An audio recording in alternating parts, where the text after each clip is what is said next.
அப்படின்னு கிடைக்கும் v dt.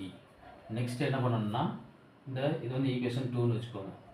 Equation 2 இந்த ஈக்குவேஷன் 2ல் ஈக்குவேஷன் 1 வந்து சப்ஸ்டிட் பண்ணணும். அப்போது என்ன பண்ணணும், இந்த ஈக்குவேஷன் அதாவது v இந்த v இருக்குது பார்த்தீங்களா, இந்த v இப்போ என்ன பண்ணணும், இந்த vயோட வேல்யூ கொண்டு வந்து சப்ஸ்டிட் பண்ணணும்.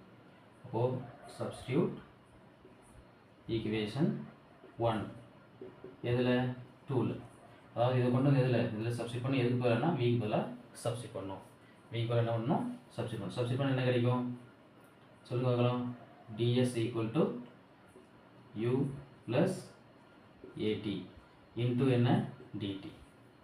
இப்போ என்ன பண்ண போகிறோம்னா உள்ளே மல்டிப்ளை பண்ணணும். மல்டிப்ளை பண்ண என்ன கிடைக்கும், ds ஈக்குவல் டு மல்டிப்ளை பண்ணுங்கள் என்ன கிடைக்கும், u dt plus ad plus dt, ad into dt கிடைக்கும்.